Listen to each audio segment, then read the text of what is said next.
want everybody to stop what they are doing and take 1 minute to look at the heads of these 4 men here. Tell me what you see. If you notice carefully, you see that the head of this number 1, number 2, and number 3, it is shaped perfectly. It has a very nice, round, and consistent shape, right? And these 3 managers are doing very well in the Premier League, and they are currently in top 4. Now look at the head of the coach of my club, Manchester United. No, just look at his head. If you observe carefully, you will see that his head is shapeless. See, the way his head is shapeless is the same way our style of football is shapeless. Other people in top 4, we were 11th, and people complain about style of play. But just look at the head coach. Look at the head of the coach. His head doesn't have style or shape, which is the reason when we play teams, we don't have style of play. Now we are about to face Tottenham now in Old Trafford. Let's see what will happen. You will come back to this video. Ten Haram has took me places that I never thought I would go to. Wallahi, it's personal. Last week, it was personal with Bruno Fernandes. Now, Ten Haram, yeah? Ten Haram, it's personal, mate. And anyone who is Ten Hag in now, mate, come and find me. I'm in the car park now. If you are backing this shit, you are an enabler. Yeah? You are an enabler. I'm sick of SAS, not SAS, abs, E2E. What are we saying? 10-10. A great weekend, mate. Great weekend. Great weekend. I said, yeah, but outside of football, isn't it? Yes. Yes. Yeah. My great weekend had nothing to do with football. Wow. Boy. Hear what, yeah? We're going to let you go last. Sean, do you want to start or should I start? Go for it, mate. I'm sitting here watching this game, yeah. And you know what? I saw Rashford try to counter whatever the hell he was trying to do, yeah, and have the most ridiculous touch I've ever seen in life, yeah. And then Garnacho, with his voices in his head as well, couldn't even make up for the rubbish touch. So the two bozos out there, yeah, got outthought by Van de Ven. Van de Ven gets the ball and runs through the whole thing. And I just thought to myself, did I not see this during the week? There was a random right back for 20 that cruised past their whole team.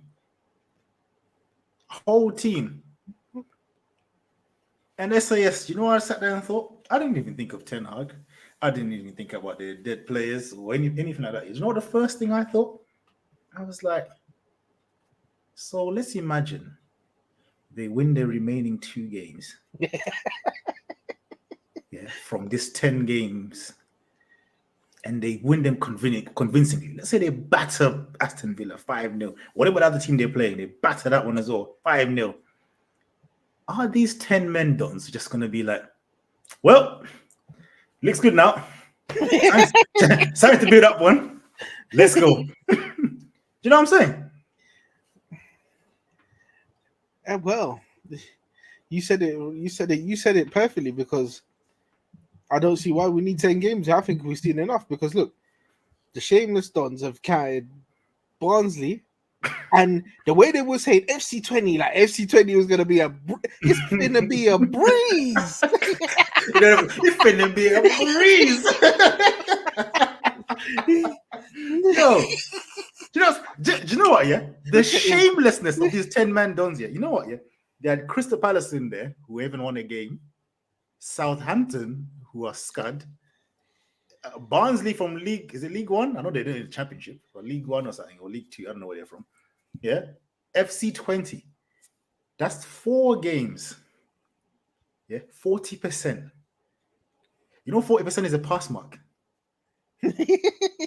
Yeah?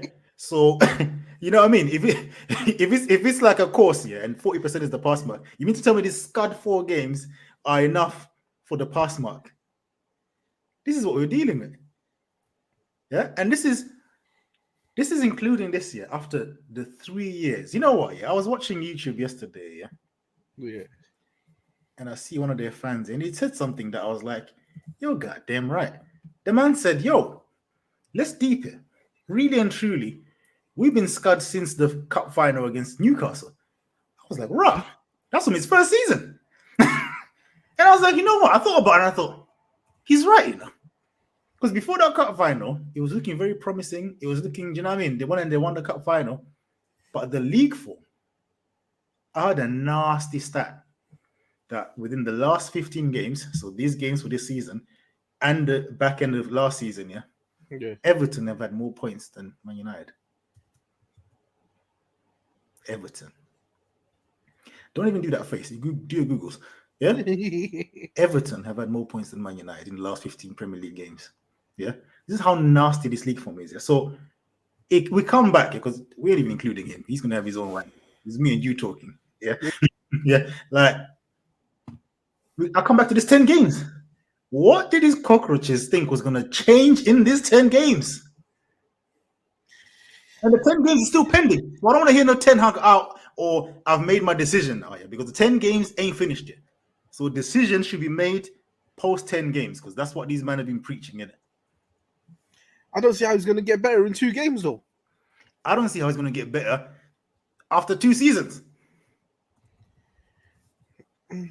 Well, remember, 10 games. I touched on this last week. You can't say now he hasn't been backed. You've got the players you want, yeah? You've got the players that you've formerly managed. You've brought players in that you thought, yeah, they're going to do the job for me. Big man, it's not working. I don't know if Man United fans have got hope it's going to be like another Ferguson homecoming where he takes 5 seasons and then he does get it right eventually. I don't know if they're going to sit. Well, judging by the things after the 10 games, they might say, yeah, just give him another 2 seasons. He's got 2 seasons left because they're giving him an extra 10 games. Maybe the last 5 games of last season is what made them think, yeah, let's give him 10 games and see how he gets on. But after how many games? It ain't looking good. So the last 2 games, I don't see how that's going to sway it. I don't know how that's going to sway it. And I said to you, I didn't see you lot beating Spurs. I thought you lot was going to be FC20 because some people sounded hella confident. Where are they now? Where's Joe Blackman? Where's the rest of them? Oh, Joe Blackman, yeah. I saw him last night. Yeah, if I had his number, I would have called me and said, "Big man, are you okay?" Because he looked depressed, bro. It wasn't the same Joe Blackman vim that I normally see. That man was despondent. Yeah. Vegeta, what's happening? 10 games, yeah? 10 games. Yeah? Ineos era. And you know, and this is another thing, yeah? It gets deeper. Because now I look at it, and I think to myself, Ineos have come in, right? And they've put football people, got rid of the bankers that were making decisions that they shouldn't have been making, yeah? And now you put people, the man from Man City, was it Barada or whatever it is? There's all these men. Something Barada, Yeah, all these men that are now in charge, yeah. But I still get the vibe that Ten Hag is having a nasty bit of influence on who to buy, right? And my problem with that is I don't think that's the right way to go in modern football. In modern football, for me, you shouldn't be allowing your manager to make signings. Yeah, the manager should be like, I need a DM, and you tell the manager, all right, cool, we'll get you a DM. Yeah, I want to hear what crackpot DM you got in your head, okay? Because when you get eventually sacked, now next man is going to want something else. The club has to move in the way the club wants to move. Yes. So I look at like the Euro signing, for example. Yeah, the Lenny Euro signing. To me, that's like it's from the outside looking, speculation time. That looks to me like a club signing, right? To me, that looks like a club signing. You got a young defender wanted by a lot of clubs in Europe. Let's go for him. Yeah, build a future around him. Yeah. All these other men, the Xerxes, the right back, De Ligt, Martinez. Actually, no, let me not include that. Let me just include the ones from this summer. Yeah? The rest of them are Ten Hag signings.